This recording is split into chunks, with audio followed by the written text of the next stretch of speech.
नमस्कार दोस्तों, एस्ट्रो प्रभाव चैनल में आप सभी का स्वागत है। आज हम बात करेंगे जो हमारे 9 ग्रह होते हैं उनके रत्नों के बारे में कि जो 9 ग्रह हैं सूर्य से लेके राहु केतु तक, उनके जो जेमस्टोन है वो हमें कब धारण करने चाहिए और क्यों धारण करने चाहिए और क्यों नहीं धारण करने चाहिए।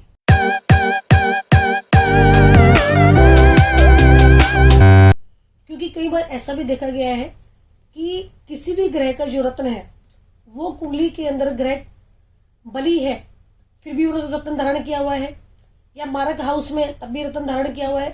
तो हम ये भी चीजें मैं आपको बताने की कोशिश करूंगी स्पष्ट रूप से कि आपको किन परिस्थितियों में या ग्रह की किस स्थिति के अंदर आपको रत्न धारण करना चाहिए या नहीं करना चाहिए।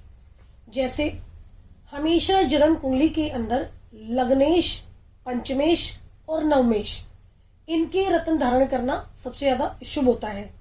या कोई ग्रह योगकारी है, योगकारी का मतलब क्या है कि केंद्र और त्रिकोण दोनों का स्वामी है, तो उसका हम रत्न धारण कर सकते हैं। अब इसके अंदर भी एक शर्त यह है कि जन्म कुंडली के अंदर अगर कोई ग्रह शुभ भावों का स्वामी है लेकिन वो कमजोर हो गया और फल नहीं दे रहा है, तो उसको स्ट्रॉन्ग बनाने के लिए हम उसका जेमस्टोन पहनेंगे। तो शुरू करते हैं सूर्य से कि जन्म कुंडली के अंदर अगर सूर्य आपका अच्छे हाउस का स्वामी है लेकिन कमजोर हो गया, जैसे कमजोर यहाँ पे क्या है कि पाप ग्रहों के प्रभाव में आ गया, या फिर षडबल में बहुत वीक हो गया, या जन्म कुंडली में सही है और नवाश कुंडली के अंदर खराब हो गया, बल नहीं है उसके अंदर, तो हम सूर्य का रत्न धारण कर सकते हैं। लेकिन सूर्य का रत्न कब धारण करेंगे? जब आपकी कुंडली में सूर्य केंद्र या त्रिकोण का स्वामी होकर कमजोर है या पाप ग्रह से पीड़ित है, तब उस सिचुएशन में हम सूर्य का ग्रह, जो सूर्य ग्रह है हमारा, उसका रत्न हम धारण करेंगे। और सूर्य का रत्न क्या है? माणिक्य, जिसे हम इंग्लिश में रूबी बोल देते हैं। और जन्म कुंडली के अंदर अगर सूर्य केंद्र और त्रिकोण का स्वामी होके दूसरे और 7वें भाव में, क्योंकि आप लोग कोई बोल सकता है कि 7वां भाव ही तो केंद्र का स्वामी है, लेकिन 7वें भाव को हम पहले मारक हाउस के रूप में लेंगे। अगर सूर्य दूसरे का या 7वें का स्वामी होके वहीं बैठा है या वहां नहीं भी बैठा बट स्वामी है उसका, तो मारक हाउस का रत्न कभी धारण नहीं करना, चाहे वो कोई भी ग्रह हो। कि मारक हाउस मतलब 2nd हाउस, 7th हाउस और 3, 6, 11, 12 और 8वां, इन हाउसेज में अगर कोई ग्रह बैठा है, बेशक वो केंद्र और त्रिकोण का स्वामी है, लेकिन उसका रत्न हम नहीं धारण करेंगे। केंद्र के अंदर से हम 3 हाउसेज लेंगे। लगन, क्योंकि लगन केंद्र और त्रिकोण दोनों का स्वामी होता है, 4th हाउस और 10th हाउस। 7वें को नहीं लेंगे इधर हम। तो हमारे पास कितने हाउसेज बचे? 5। पहला, चौथा, 10वां, 5वां और 9वां, क्योंकि दोनों ही हमारे त्रिकोण हाउस के कहलाते हैं।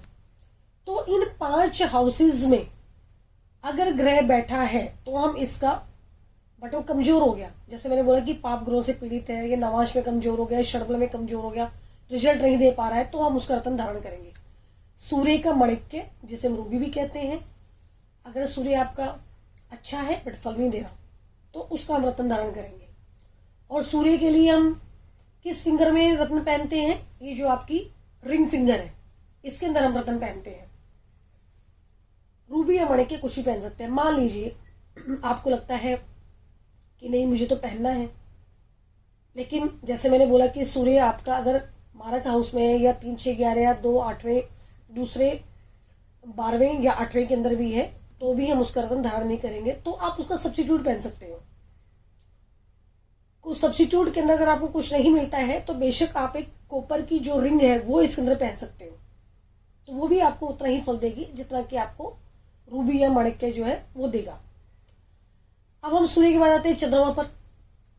चंद्रमा अगर आपकी जन्म कुंडली के अंदर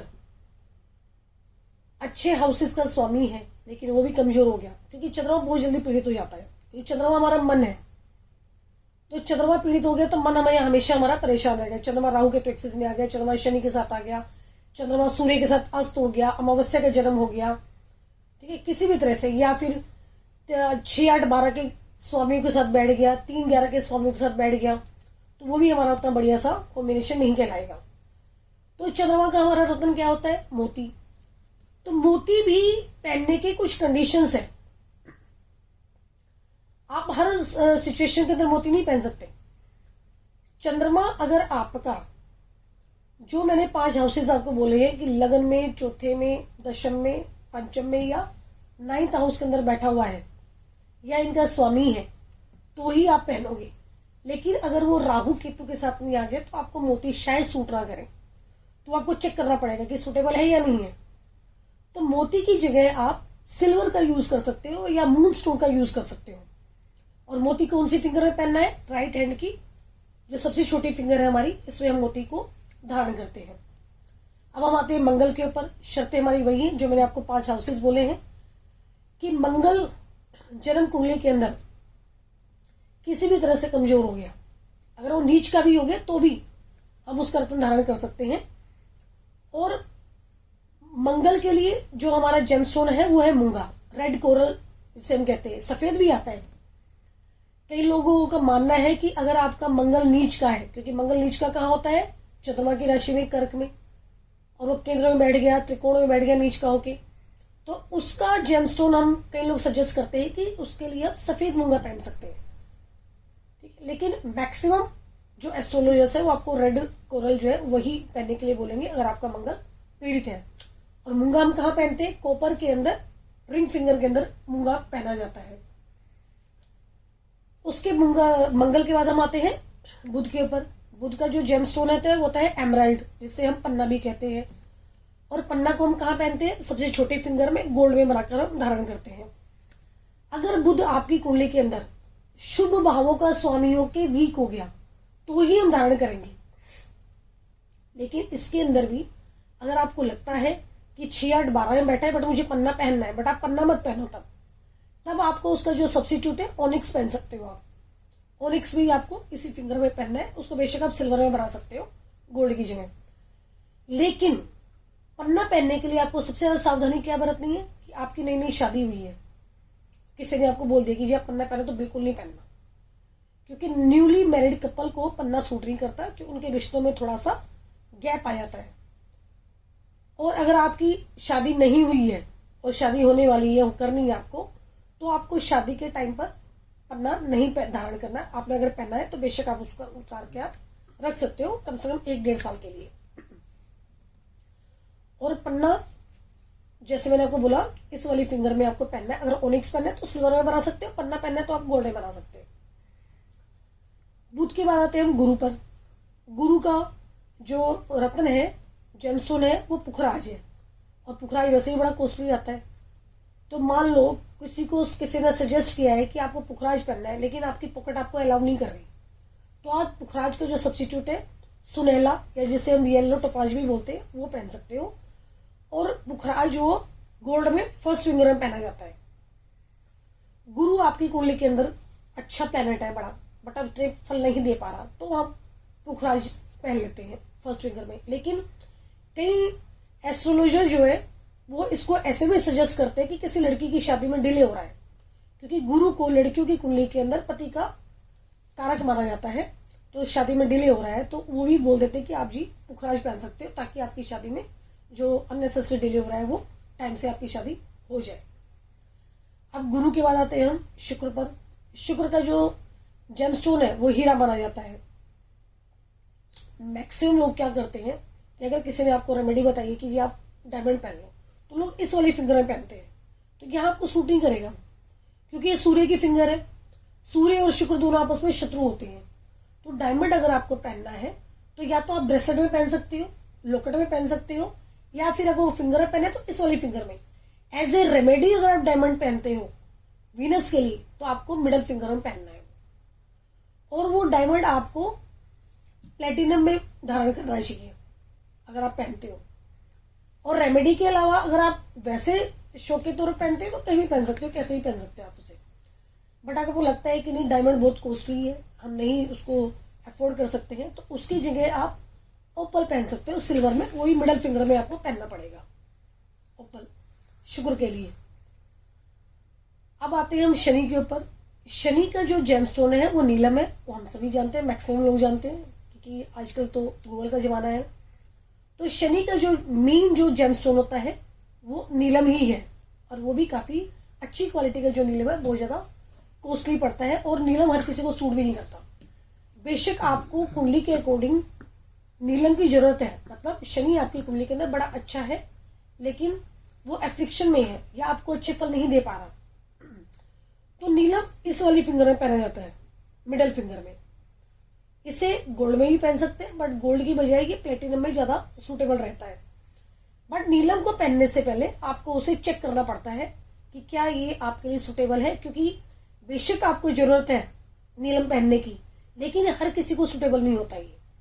तो इसलिए नीलम धारण करने से पहले आपको 3 दिन या 1 हफ्ते के लिए नीलम को अपनी बाजू पे बांधना होता है, ब्लू कपड़े के अंदर बाजू पे, राइट बाजू पे पहन के रखो आप 1 हफ्ते के लिए। तो आपको पता चल जाएगा कि आपको बेचैनी महसूस हो रही है, या आप नॉर्मल हो, या कोई ऐसी घटना आपके साथ हो गई है जो आपको लगता है कि नहीं, ये मुझे, मतलब आपको इंडिकेशन मिलने शुरू हो जाएंगे कि हाँ ये आपको सूट कर रहा है या नहीं कर रहा है।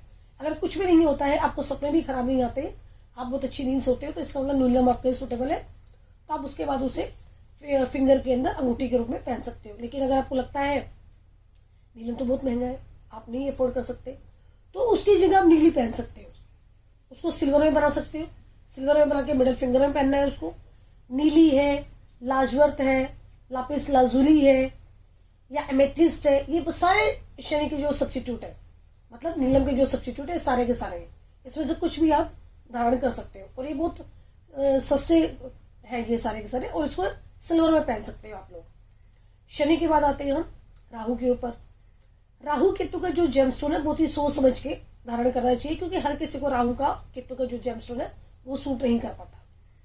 राहु का गोमेद है, और जो गोमेद है उसको राहु के लिए हम मिडल फिंगर में ही पहनते हैं, उसे सिल्वर में बना सकते हैं। और राहु जो है वो शनि की जैसे काम करता है, तो जैसे शनि का जो प्रोसीजर होता है शनि के लिए नीलम पहनने का, वही प्रोसीजर राहु का भी रहता है। अगर आपको लगता है कि राहु की वजह से कष्ट है, किसी वजह से राहु हमें परेशानी दे रहा है, उसको शांत करने के लिए गोमेद कई लोग सजेस्ट करते हैं, बट मैं कभी सजेस्ट नहीं करती, क्योंकि मैंने देखा है कि जितने भी लोगों को मैंने गोमेद पहने हुए देखा है, मुझे नहीं लगता कि उनको बहुत ज़्यादा वो सूट कर पाता था, क्योंकि वो उसकी एनर्जी को सहन नहीं कर पाते, ओवर थिंकिंग बहुत ज़्यादा बढ़ जाती है। इसलिए अगर आप लोग गोमेद पहनते हो तो बहुत ही सोच समझ कर पहले देखो कि सूटेबल है या नहीं है। अब हम आते हैं केतु पर। केतु के लिए लहसुनिया सजेस्ट किया जाता है, लहसुनिया मतलब कैट्स आई, तो इसका सब्स्टिट्यूट लेने की जरूरत नहीं, क्योंकि वैसे भी सस्ता सा जेमस्टोन है, इसे इजीली कोई भी ले सकता है।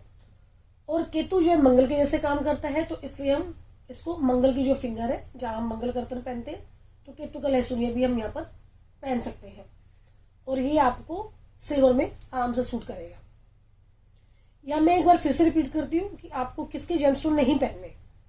मारक हाउस में बैठे हुए ग्रह, या मारक हाउस के जो स्वामी हैं, मारक मतलब दूसरा भाव, 7वां भाव, इनके जेमस्टोन बिल्कुल नहीं पहनने। तीसरे, छठे, 8वें भाव के जो ग्रह हैं उनके जेमस्टोन बिल्कुल नहीं पहनने।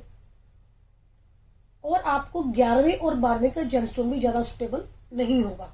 हमें सिर्फ जेमस्टोन किसके पहनने हैं, लग्न का, चौथे का, 10वें का, 5वें का और 9th हाउस का जेमस्टोन हमें ज़्यादा सुटेबल रहता है। बट उसमें जैसे मैंने आपको बोला कि स्पेशली आपको नीलम पे ज़्यादा फोकस करना है, कि उसे पहनने से पहले उसे चेक करना है आपको। और इन जो जेमस्टोन है इसको कैसे धारण किया जाता है, इसकी विधि क्या है, इसकी जो वीडियो है वो आगे हम बनाएंगे, तो आप जरूर देखिए कि इसको, क्योंकि पहनने की जो विधि है वो सबसे ज़्यादा इंपॉर्टेंट है। और कई बार अगर आपको लगता है कि सारे ही ग्रह मेरे कमजोर हैं, तो ऐसे में हम जो नवग्रह यंत्र आता है, छोटा सा यंत्र आता है, उसे भी यूज कर सकते हैं, या फिर नवग्रह जेमस्टोन का, बिल्कुल छोटे छोटे जेमस्टोन होते हैं, उसका लुकड़े भी पहन सकते हैं, और नवग्रह जेम्स की हम एक अंगूठी भी पहन सकते हैं, या आप ब्रेसलेट में अगर बनवाना चाहते हैं तो वो भी हम धारण कर सकते हैं। नवग्रह का लॉकेट जो छोटे छोटे जेमस्टोन थे उनका, और नवग्रह के जो छोटे जेमस्टोन थे उसकी अंगूठी वो भी पहन सकते हैं, और उसको हम उसमें ब्रेसलेट के रूप में भी हम धारण कर सकते हैं। तो आज की वीडियो हम यही समाप्त करते हैं। नमस्कार।